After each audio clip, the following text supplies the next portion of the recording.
As we go ahead, right from plants to human beings, for every function that a human body performs, we have a group of organs that have come together perform that function. So if you take digestion, eating food and nutrition, it starts from your mouth and goes up to the food pipe, then the stomach, then the intestine, the large intestine. So it's a group of, you can see, organs and liver, pancreas, salivary glands. Many organs come together to perform a single function of nutrition.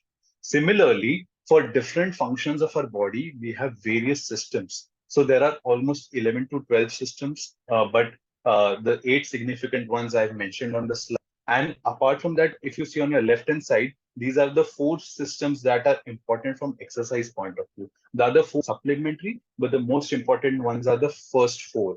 That is the respiratory system, that is your breathing in and breathing out. So when an athlete actually starts performing and goes in starts increasing his severity or the duration of the performance, the body craves for oxygen. The body wants more oxygen because the muscles require oxygen to perform. So to meet the demand and supply of oxygen, the respiratory system comes into picture. Similarly, once the lungs have given the oxygen, you have taken in lots and lots of air by increasing your respiratory rate, and to provide or to supply that oxygen to various cells of your body, the circulatory system comes into picture. That's why you'll see that when a person is doing a marathon or is doing asana practice for like far in a faster pace for a longer period of time, the breathing rate increases, the heart rate increases because the demand of the body to crave in oxygen, glucose, and to throw out the all the waste products increase. So these postmans of our body, which do the work of demand and supply, giving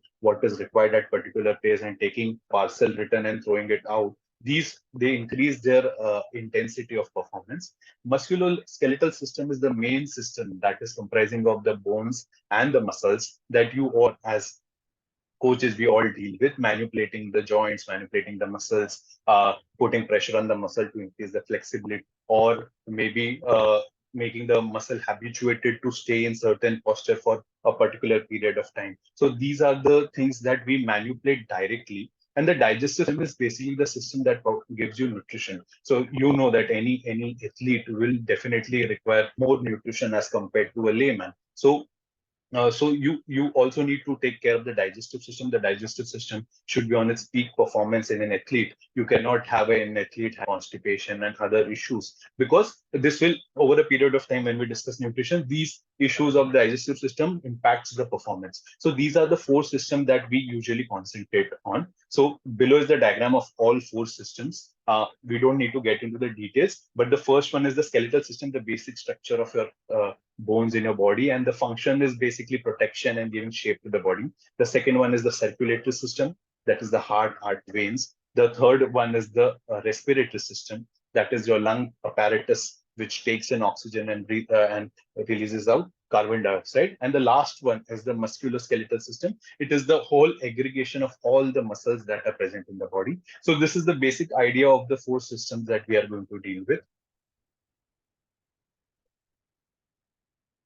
Okay, so coming to the musculoskeletal system, which is the most important system that we are manipulating as coaches. So we have 206 bones in human body, and the basic function of bones, you know, is to give shape and protection.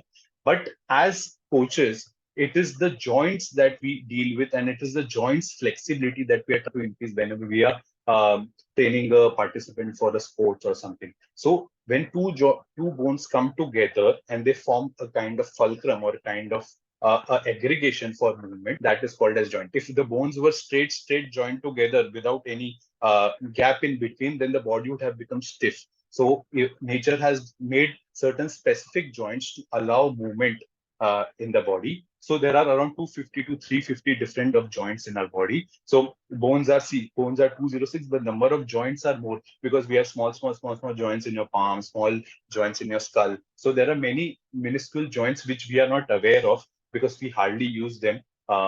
It's very unconsciously we use them. But as coaches, the major joints which we use are shoulder joint, elbow joint, hip joint, knee joint, and your spinal joints. So these are the five joints which we basically deal with day in and day out. And your basic flexibility, the when you are defining the flexibility of participant, The basic flexibility of a participant is governed by these five joints.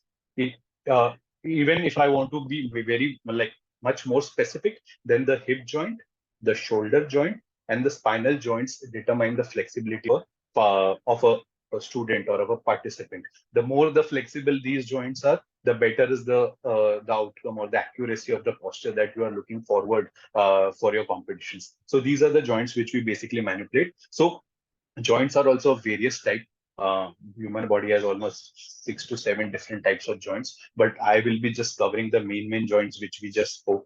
Shoulder joint and the hip joint, if you see, are called as ball and socket joints. Why ball and socket joints? Because the holding bone is kind of a concave cavity, or it's like a cave, and the other limb bone, whether it's the this bone or whether it's the thigh bone, goes and attaches like a ball and socket into it, and then it can move 360-degree round. So I have a model of hip joint over here.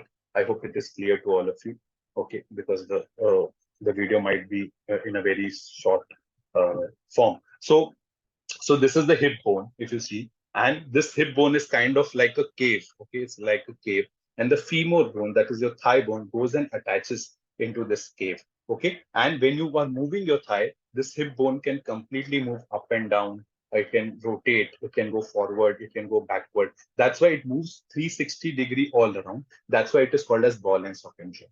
And if you see the knee and the elbow joint, these joints are called as hip joints. The reason being, these joints move only in one plane and only 180 degrees. So they open and they close. So if this is the knee joint, this is the knee joint, basically a model of knee joint. Okay, this is your femur, your thigh bone, and this is your lower leg bone. So body has made it in a way where it can move only 180 degrees. Okay, it will not move to the side. So a normal human being, any participant you are coaching, you will observe that whether it's the knee joint or the elbow, the hinge joints of our body, they are usually fully functional in any human.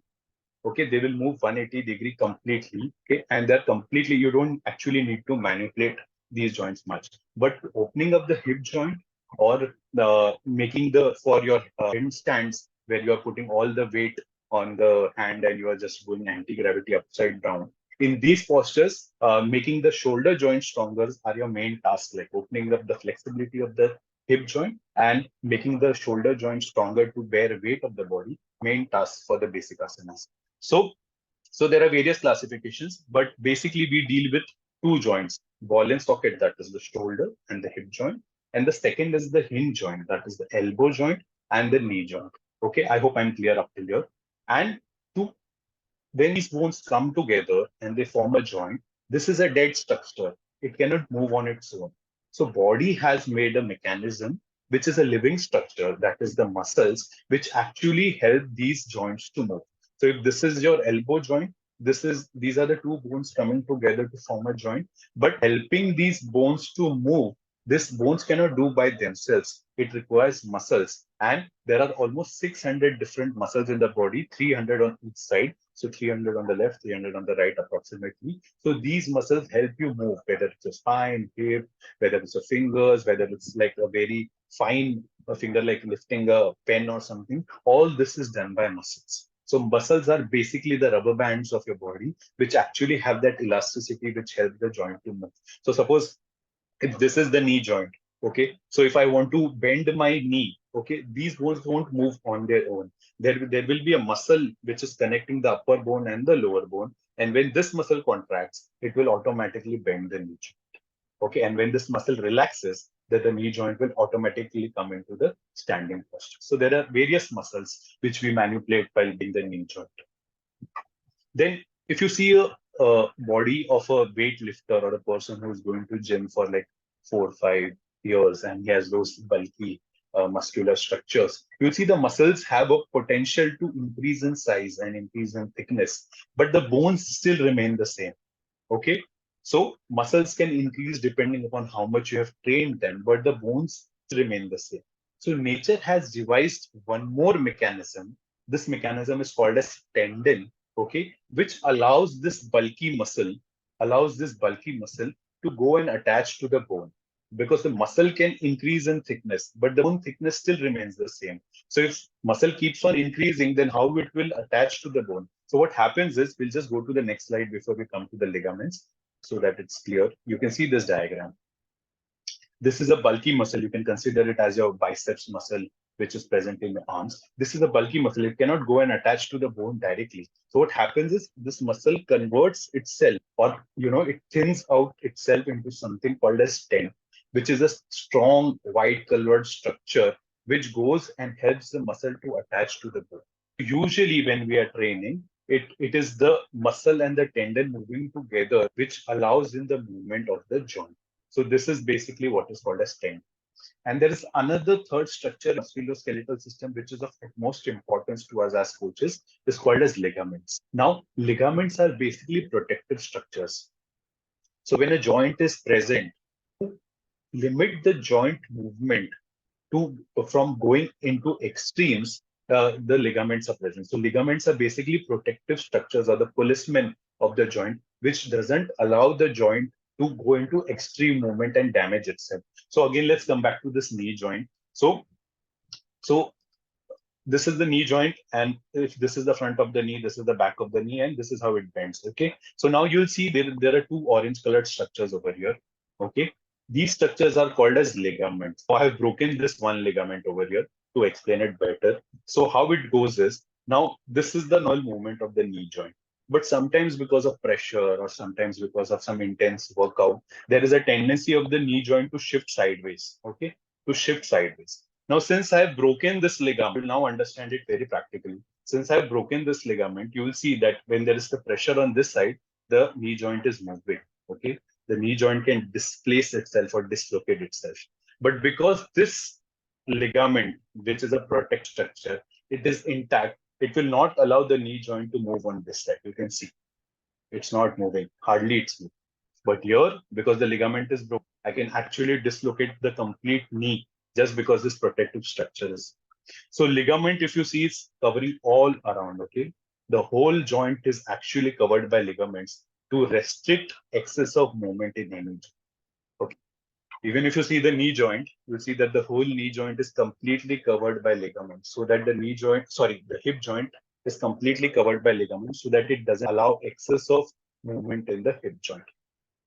So usually what happens is, sometimes this ligament gets torn, and that is called as ligament injury. You might have heard about knee injury, or you might have Achilles tendon injury. These are the protective structures. When there is excess load on them, it gets. So these are the things which we need to be aware of, that whenever you're manipulating a joint to get into more flexible position, ligament will always be there like a policeman, okay, to protect from excess of injury. So whenever you are starting to make a joint flexible, you have to go very slowly, so that you slowly allow the ligaments to relax and you slowly allow the joint flexibility to increase. If you put too much of pressure at the maybe in the first initial few days, there you can cause some ligament injury to the joint. So slowly and steadily it happens.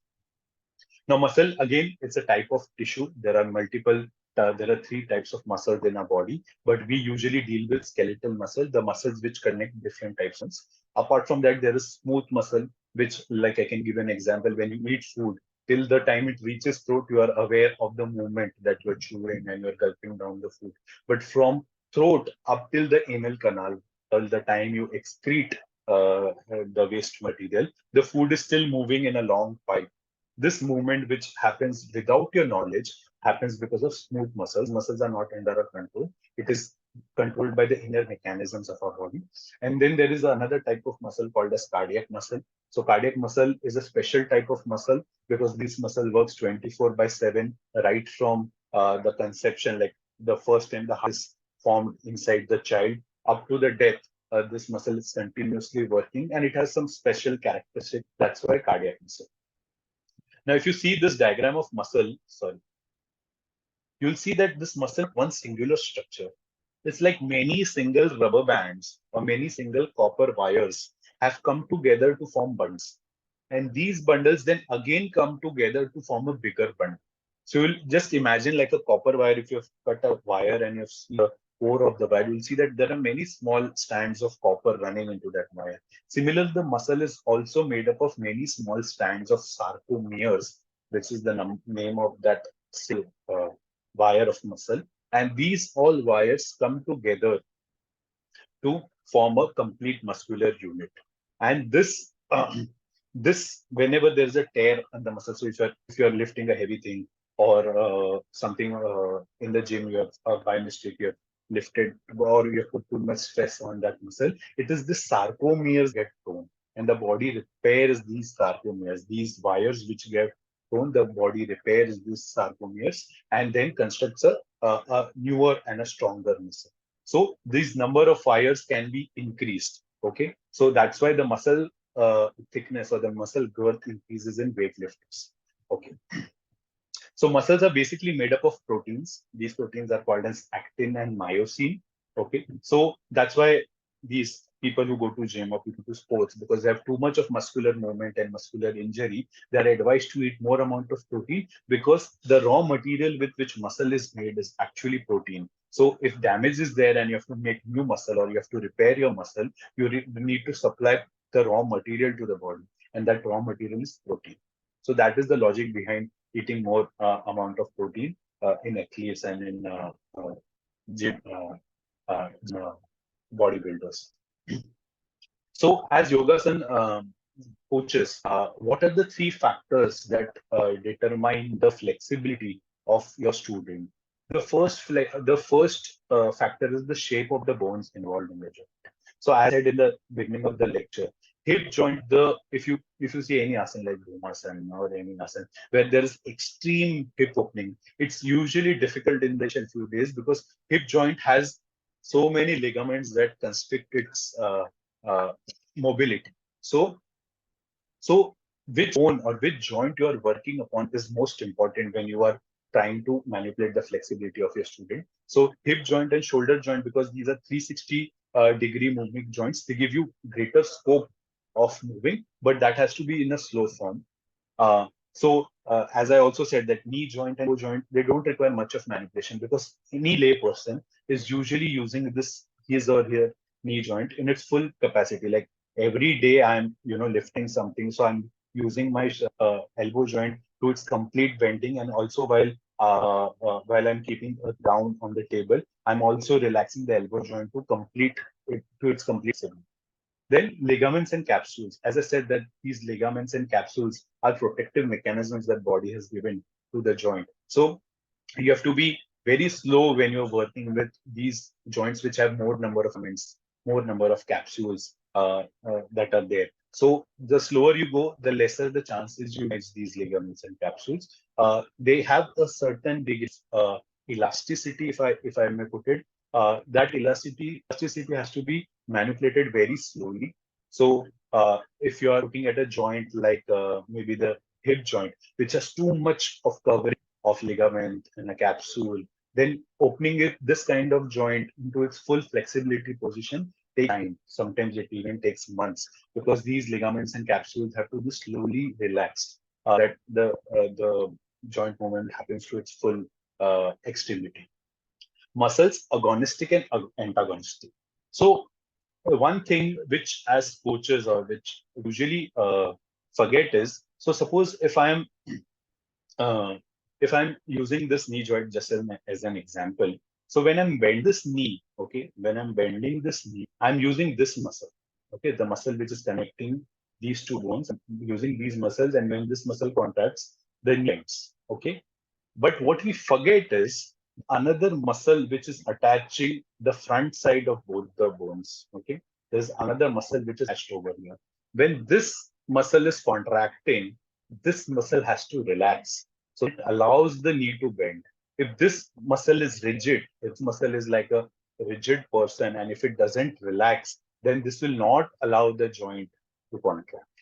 So whenever you are doing any difficult asana, which involves lots of like it is for a layman, it involves lots of flexibility. Then you have to be very vigilant that it's not just the muscle that contracts the joint that is involved. The muscle that allows the joint to contract, the protective muscle, is also simultaneously important. So stretching this muscle is much more important. Like in Bhumasana, you do hip opening exercises. So what are hip opening exercises? These exercises relax these opposite muscles so that these muscles give way or give permission for this main muscle to contract. Okay, so these are called as agonistic and antagonistic muscles. The muscles which is actually responsible for the joint movement, and the muscle which allows the joint movement or which gives permission for the joint to move is called as the antagonistic muscle. I hope I'm clear up till you. If it's going to like if I'm the speed is too much, just interrupt and let me know. So this was about musculoskeleton. How to manipulate this musculoskeletal system? Maybe we will cover it in the lecture when we do exercise physiology per se. So, but one key point which is the takeaway over here is as you do asanas which involve higher amount of flexibility, more as compared to a lay person walking on the street, you have to be careful about the ligaments and capsules of the joint and be very slow when you are opening up that joint. And second thing, the more you like in Bhumasan, people try to push the athlete downwards. So pushing is okay. That is push pressure on your muscle that is contracting. But at the same time, you have to do hip opening exercises so that the muscles, the antagonistic muscles that give permission for the joint to contract, also have to relax equally. Okay, moving ahead to respiratory system. So respiratory system, I'm just briefly it starts with the nose, goes up to the pharynx. You can see the diagram. So there is a complete pipe-like system, okay, starting from the nose up to the lungs, and it kind of divides. Like you can imagine a highway of a main city, and that highway then divides into sub-highways, and that sub-highway divides into the main roads of a city, and that road divides into the small streets of a complex or of an area. So it's a kind of a networking that happens in your respiratory system. It starts with a big highway that is your nose, and as it goes downwards, it keeps on dividing, and that's how you get oxygen in your lungs, and you exhale out carbon dioxide outside. So the basic function of respiratory system, as you know, is supplying oxygen to the body and exhaling out carbon dioxide. And if you see the diagram over here, this is the major muscle, the diaphragm muscle of your body, okay, of the respiratory system. This is the major muscle which is responsible for breathing in and breathing out. When this muscle contracts, okay, when this muscle contracts, it kind of, right now you see it is in C shaped, okay, it's an inverted C. When it contracts, it kind of straightens out. And when it becomes straight, it allows air to come in, okay. And when it relaxes, it again goes back into this C shape and it kind of pushes the lungs to throw out the carbon dioxide. So this diaphragm, why I have specifically mentioned about diaphragm is we usually say that like in forward bending as well as in backward bending, there are specific like uh, instructions that when you are bending forward, you have to exhale out, okay, and when going backwards, you have to inhale in. Why so? So when you're bending forward, okay, when you're bending forward, you are exhaling out. And I just said exhaling out means the diaphragm from a flat position again becomes like the inverted C. Okay. So when it becomes this inverted C, the abdominal organs, the stomach, the intestine, whatever it is, it gets a greater space or a greater volume to be present over here.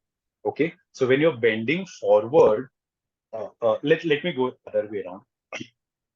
So this is the relaxed position where you have inhaled in. And when this was in this relaxed position, it is putting a pressure on your abdominal organs. It is a putting. So whenever you breathe in, you will feel that the abdomen is coming out because the diaphragm is going downwards and it's putting pressure on your abdominal organs. In this position, if you try bending in, then your stomach or your abdomen will become a hindrance to bending forward.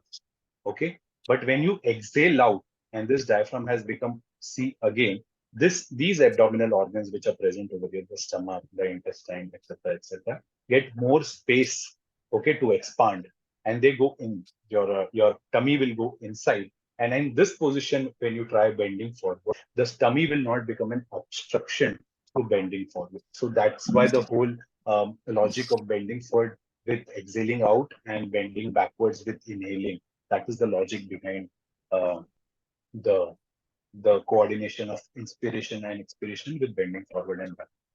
I hope this is clear. If you want me to repeat, just let me know because I just made a small error.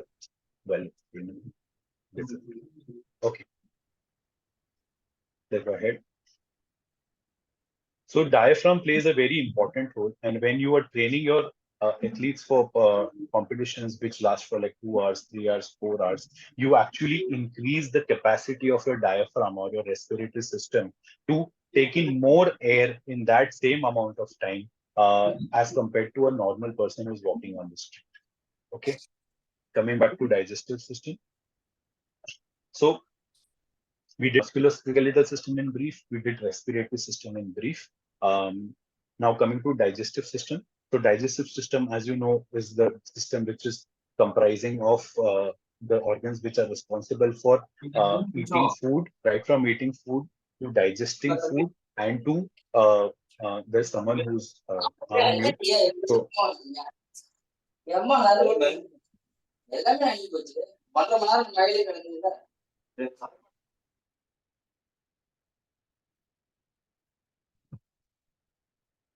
okay. So digestive system is basically responsible for chewing food. The food gets turned inside the stomach and then it gets absorbed into the body. Now, why this is required? The reason is our body, suppose I've given this example, I think multiple times. So our body, whenever you're eating food, imagine it to be like a 500 rupees note. Okay, it's like a 500 rupee note. And whenever you're eating one morsel of food, it's like a 500 rupees note you are eating. But the body doesn't have the ability to utilize this 500 rupees directly. Body can utilize only 1 rupee coin at a time. Okay, so body cannot utilize such a big uh, amount together. Body needs to break down that 500 rupees notes into 1 rupee coin each, and this work is done by your digestive system. So digestive system's basic role is that converting whatever protein, fat, carbohydrate you are eating into a form that the body can utilize. Whenever you are eating, it's such a big amount that the body cannot use it directly. So the digestive system, first by chewing and churning in the stomach, it is mechanically, physically breaking down the food. And by the chemicals that the liver, the salivary glands, the pancreas, the intestinal glands secrete, it is chemically breaking down the food. So it's like that 500 rupees goes into your digestive system, and the body by different processes is converting that 500 rupees into 11111 rupee coin so that it can be absorbed by the body and it can be utilized by the body. So it starts from the mouth, and the mouth is, as you know, starts to the food, and the saliva kind of starts digesting the carbohydrates. We'll be discussing the nutritional accelerator about all these carbs, fats, proteins. Then it goes to the stomach. Stomach again mechanically kind of churns the food like a mixer grinder. It kind of churns the food, and again it converts it into small particles. And then the chemical process starts where the liver, the pancreas, the intestinal glands starts seeing chemicals called as enzymes, biological enzyme, which chemically start breaking down the food. And when it becomes into 1 rupee coin each, then the blood absorbs that 1 rupee coin and it starts supplying it to the muscle. So when an athlete is actually into a sports competition and you see you give glucose, glucon D, you give some fruit juice, you give Tang or any high sugary substance. Why do you give that? Why don't you give a roti? Why don't you give rice? Why don't you give dal when he's actually performing? Because both are carbohydrates. Why don't you give these things while they are performing? The reason being that glucon D or that Tang what you're drinking has high amount of sugar. And sugar is nothing but that 1 rupee coin that the body wants. So the time required converting 500 rupees to 1 rupee is completely bypassed. And the 1 rupee coin you are giving directly to the body, it directly gets absorbed into the blood. And the muscles which are feeling tired because of working into that competition for 2, 3 hours immediately start getting energy from that glucose. So the roti, which might take 5 to 6 hours to get digested, or I'm just giving a hypothetical number, it starts from 3 hours to 5 to 6 hours. But that glucose immediately, as you start drinking, if you measure the blood glucose of that person before and after, it immediately starts rising because the whole time that is required from chewing to the chemical digestion is completely bypassed. It goes into the stomach and it gets absorbed. So that is about the digestive system. I hope I'm clear up till here. Okay. So as athletes or as teachers, one thing which we need to make sure is the digestive system of that person needs to be very optimum if he has to give optimum performance in any competition. The digestive system is not working properly. Even if you see from Ayurvedic perspective, then Vata dosha can cause when the person is constipated and the person has digestive and leads to lots of gases. Then such people have Vata dosha increased in their body, and this might lead to more aches and pains in their body. So the healing time might be a bit more. Even normal body movements might result into pain. So digestive system needs to be proper, not just from the allopathic or the movement perspective or the nutritional perspective. Even if you go from the Ayurvedic perspective of diet, we'll see that digestive system is very optimally required for performance, because if Vata Pitta starts happening, then the flexibility or the stamina of the athlete will automatically start reducing. So that's about digestive system. Some people also start getting if they have eaten food that causes lots of vata. Some athletes I've seen that immediately start burping, and then immediately their body ability starts decreasing because vata starts getting accumulated and they have aches and pains, sometimes headache, sometimes burping, and their performance automatically starts reducing. So, so digestive system, actually, I've already briefed upon this already. How does it happen? So two processes. One is the physical process and one is the chemical process. Physical process we have already seen happens in the mouth by chewing by your teeth, as well as in the stomach by churning. Okay. Also in intestine, it happens because of friction. When the food moves forward in the pipe, you can imagine that it gets there is friction between the pipe and the food, so it automatically starts dividing the food into smaller particles also.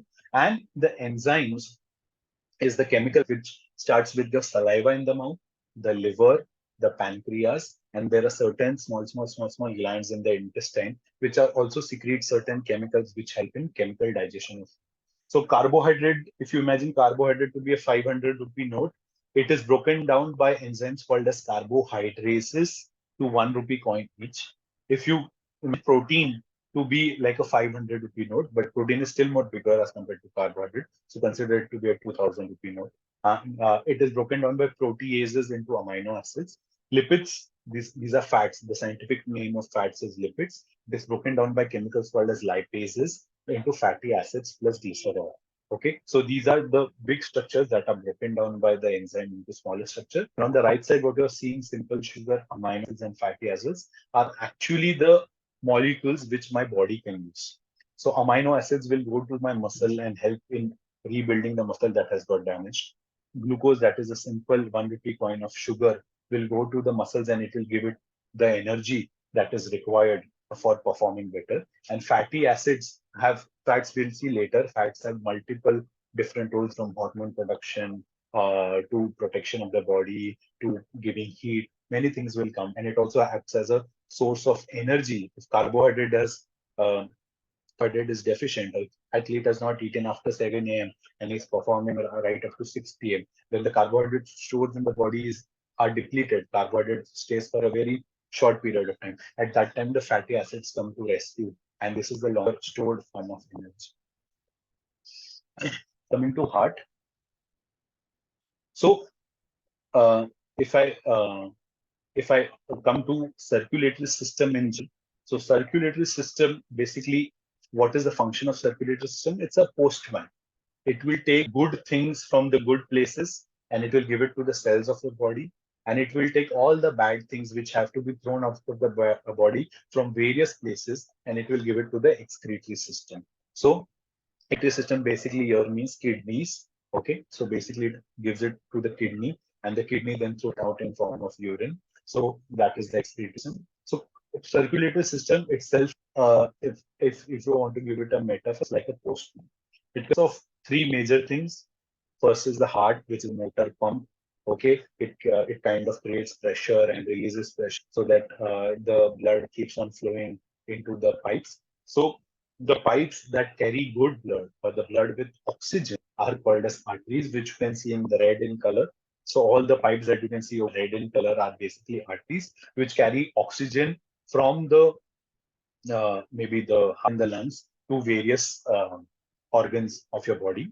And wherever you know that whenever a cell or whenever a muscle is metabolizing, then it creates something called as carbon dioxide. So veins carry that blood containing carbon dioxide from various parts of your body back to the heart, back to the lungs or back to the heart. So let's not complicate it with heart and then back to the chest, and from where it is released out through your mouth or through your nose into the environment. So it's basically like a postman.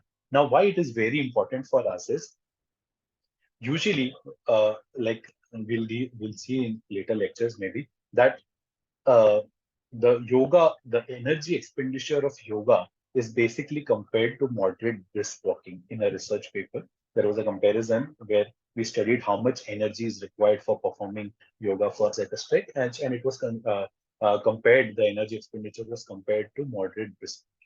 Now, when you are doing this kind of exercise for 1 hour, 2 hours, 3 hours, 4 hours, then this work of this postman increases exponentially. So, if you're training someone for maybe medical yoga or sports yoga or something, it requires vigilance that your heart doesn't get stressed upon in the initial few days too much. So, break start is what we call as. So you do it for some period of time, then you give gaps so that heart rate normalizes. Then again, you teach them whatever you want to teach, and then again you give gap so the heart rate normalizes. So this will train the cardiac muscles to perform better and better over a period of time. There's a complete exercise physiology which trains the cardiac muscles to perform better. So that's called a start stop mechanism, where if you're training the person for 30 minutes, give a gap of 15 minutes. So in those 30 minutes, heart rate will increase from 7 to 200, 120. And then again, then the rest period, it will again come back to 70.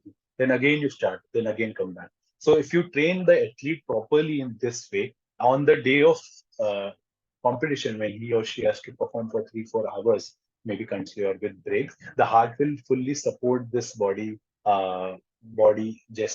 mechanisms and will completely take care of this oxygen supply and the excretion of carbon dioxide and urea. So this is about circulatory system, and how this is just a brief of how we support the physiology from the perspective of yogasana. So circulatory system and respiratory system, over the months of training, like starting from 3 months to years, you modify these capacity of these organs to meet the excess demands of oxygen and nutrition by the muscular system of your body. So this can be the proper interventions which we might discuss in the next class. So these interventions include different kind of regimens of exercise or different regimens of temperature, water. Many things are there. We might cover a few points in the next class. Then digestive system. Uh, we train like there are using the digestive system for the best performances, how to manipulate the timings of food that the athlete is eating for the better performance. Like as I said just few minutes ago, you cannot give roti or you cannot give rice to the athlete while he or she is into the competition, because that will take time for it to get digested and supply glucose to body. Okay, but you can definitely give that athlete a small breakfast or a small snacks 1 or 2 hours before the competition begins. So by the time, suppose 9 a.m. the competition is beginning, so if you give that athlete a small meal with high carbohydrate protein at 7 a.m., so by the time the 9 a.m. competition begins, his body is already digesting that meal, and it is supplying slow energy to the body already. So the body doesn't feel lethargic or tired at the beginning of the competition. So by till the time 10:30, the body will be able to sustain itself. And then at 10:30, you give that athlete glucon D or tank so that it again sustains it till 12 or 11:30. So this is how you manipulate the digestive system. Of course, we also discussed the Ayurvedic aspect, how optimum functioning of digestive system also can help with flexibility, aches and pains, and a better healing of the muscles. That is another aspect. Uh, of the digestive system. So giving protein immediately or few minutes after you have completed your daily training will help the body to take that protein as a raw material and repair the muscles that are already damaged or that require repairing because of that exercise schedule. So this is how you manipulate the digestive system for better performance. And the endocrine system. So endocrine system, I didn't cover it in the first slide. Endocrine system is basically a system of different glands in your body. Glands are basically small organs which secrete certain chemicals which manipulate the functioning of the body. So there are many endocrine glands starting from pituitary to thyroid to thymus, adrenals, and the pancreas. There are multiple glands, ovaries, testes. There are multiple glands in the body. So these glands basically try adjusting the body to its increased needs. So when an athlete or when a sports person is performing, at that time the body requires to function more than its normal level. So body will secrete certain hormones which will try to push the body to performing better and better. So hormones like adrenaline, which you all might heard of, helps an athlete to perform better because it kind of increases the heart rate, respiratory rate, it increases the muscular contraction. So these are the all things that you are actually aiming for as a yogasana coach for your student. So these hormones try to give you what required. So there are certain ways where you train the adrenal glands also scientifically to secrete I would say, to support the body whenever the body is into a competition or into high-end sports. So that is there. And then there are certain hormones which are there for sustained improvement in the body. In the sense, suppose if you have a student whose testosterone levels are not good, or whose thyroid hormones or growth hormones levels are poor or are on the lower end, how much ever he or she tries to perform as an athlete into sports, the body will not support the performance because these are the hormones that are required for skeletal muscle, muscular system functioning. And if these hormones are not there in optimum levels in your blood, then the body will not be able to perform the way it is required. So taking care of these things also as coaches is important. If you feel that the a student is continuously tired over months, over weeks, and doesn't have that stamina which you see in that same age group. So compared to that age group, the stamina is lower. Then you need to be vigilant that there might be some issue with vitamins or issue with hormones, and you need to refer and get the person checked if he or she is aiming for sports yoga. So these are important things that we need to be vigilant about so that it can be manipulated and adjusted to better support the yogasana sports aim that the athlete is looking forward. Okay, I think this is the last slide. Yeah. Okay. So I can take up questions. I need to things if I need to explain anything again, I'm open to that as well. I can also take up questions. Yeah, I think we have completed 10 minutes early. So yeah. Sanjay ji, yeah, I'll unmute you. Yes, Sanjay ji. Uh, Good evening, sir. As a Good. last point, you have explained that one, especially the endocrine system is very important in the flexibility and the construction of the muscles. If the suppose the athlete is very weak, and can we suggest that go for the that's consultants of the doctors, which the hormones is not secreted, and if we give the treatment, and then that person can again come for the athletic. Yeah, so hormonal treatments, see, having deficiencies of testosterone, etc., the main hormones for muscular thing is very rarity. It's a rarity thing. But definitely there are certain vitamins also like vitamin D, B12, which you might have heard of, are very deficient nowadays in people, and that also impacts the athletic performance in a great way. So definitely you should, if you feel that the athlete is weak and is not able to sustain for a longer period of time, the stamina is low, then definitely a good medical evaluation gives you certain hints of how to improve his or her performance. So definitely it's a yes. Yes. And he Okay, or she can come back definitely if the deficiencies improve. Definitely can come back to the normal sports. Yeah. thank you, sir. Yes, Masjid. Hariom sir, it was very Hello. excellent session. Thank you so much. I wanted to ask regarding the endurance. Means while running or cycling, we use this term. How we correlate it with yoga sports?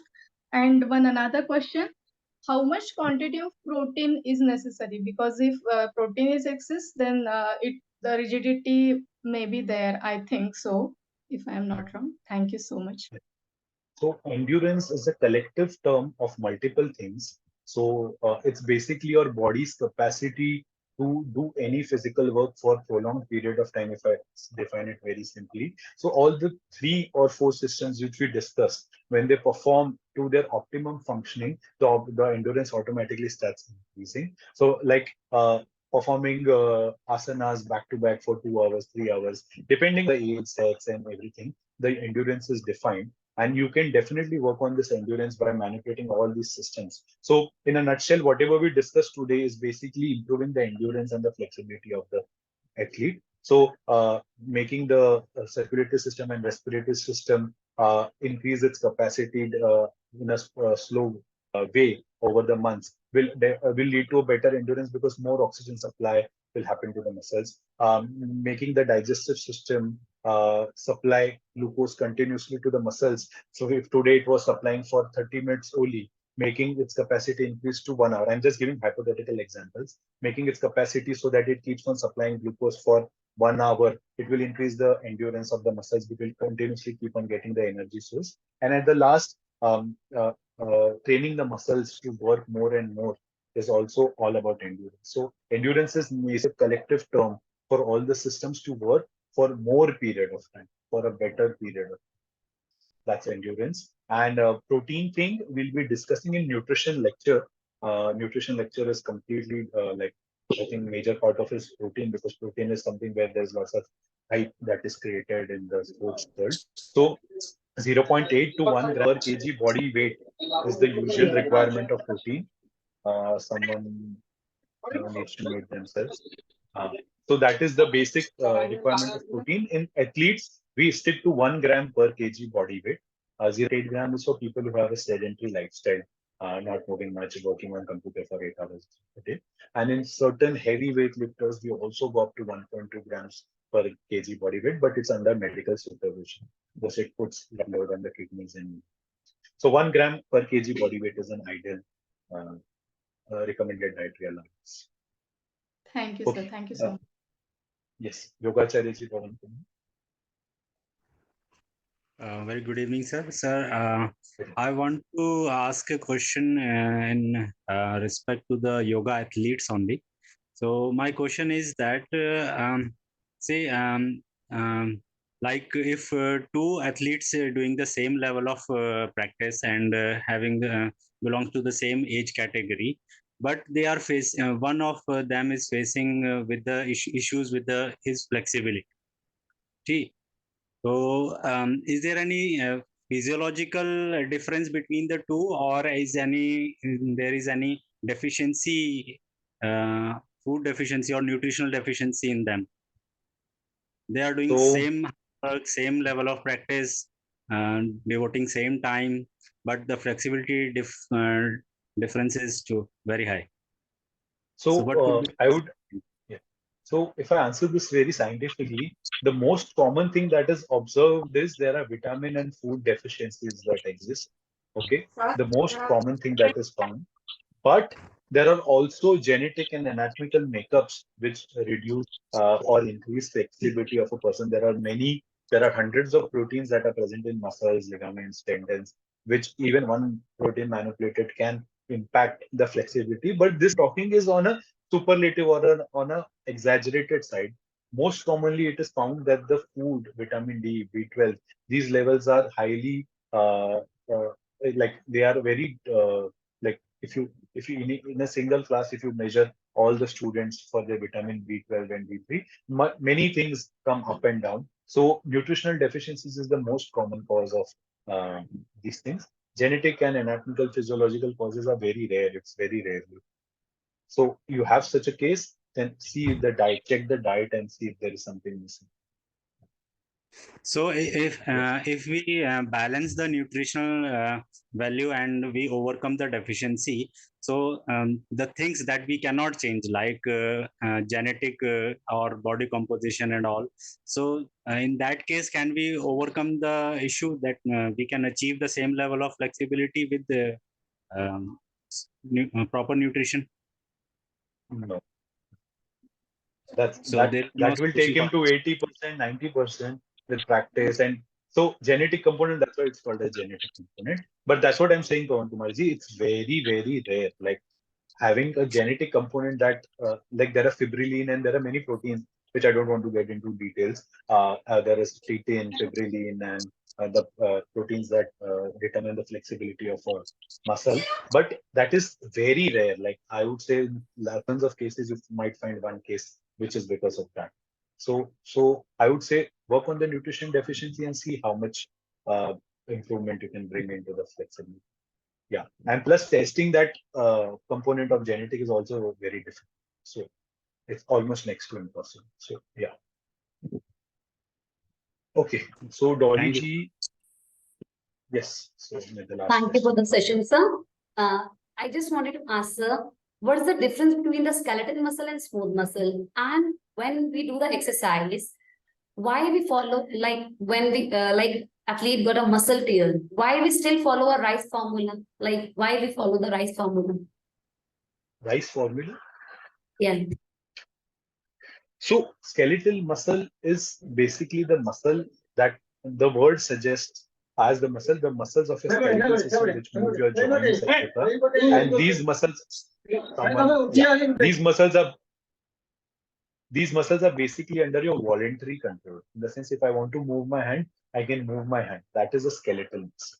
Okay. And smooth muscles are the muscles which are there in your internal organs. Like, as I said, the esophagus, the stomach, the intestine, all these muscles which are not under our control are the smooth muscles. Now, why they're called skeletal and smooth, if I get into the detail, you can see these lines on these muscles. That's why they are called as skeletal striated muscles. Smooth muscles don't have those straight lines. That's why they're called smooth muscles. So it's like if you see the muscle, it's completely without any impression or a texture to it. That's why it is called smooth muscle. And your second question was, I didn't get your second question. Dolly? Yes, sir. So the second question was during the muscle tear, when we need to follow the rice formula, like we can go for the ice compression or hot and cold. मतलब कितने time तक हम उसको follow कर Okay, सकते you are saying, okay, that's it. I thought rice formula is something about nutrition. Okay, so rest and you are saying ice compression on all those things. Okay, so till the time there is inflammation, जब तक सूजन है, तब तक we tell client to apply ice because the work of ice is to reduce pain and inflammation. So we tell them to apply ice, but it's for in general pains and aches after the inflammation has settled down to increase the healing. Then we tell them to go to hot fermentation. So cold fermentation is till the time you see swelling, pain, and all the redness is there. Till that time you follow the rice, whatever the cold fermentation. Yeah. Thank you, sir. Thank you for the answer. Yeah. Pawan, one more question before something. No, sir. Thank you. Okay. So I think I'm done for the day. Shazji, Rajitji. All right. Thank you, Dr. Karan Mittalji. Thank you. It was a very insightful session for all of the participants and for us also. Got to learn a few tricks of the trade. And I'm sure since we have more sessions planned for you, everyone is looking forward to your sessions in coming days also. So again, on behalf of World Yogasana and Asian Yogasana, along with Yogasana Bharat, I wish to thank you for the time and the efforts that you've taken to come to this lecture. And I also want to thank the participants to be lively in this meeting and ask their questions whenever required. So thank you, everyone. And if nothing else, then we can close this session for today. Shreyas ji? Ji, sir. All right. Sure. Okay, so thank you, everyone. So, Shreyas ji, you can ask anyone to come and do Shanti Path before we close. I request Dolly Thakurji to do the Shanti Mantra.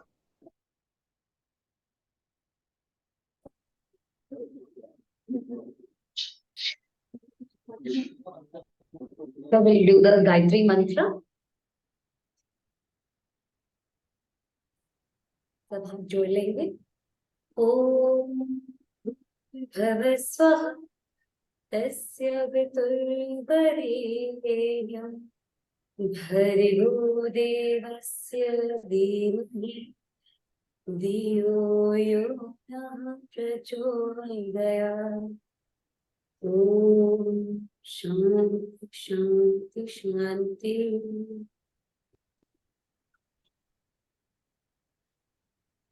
Thank you, everyone, and have a good night or a good day, depending on the international standard time in your countries. So see you again tomorrow.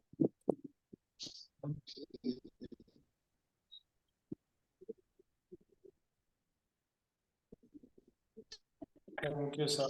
Good night, everyone.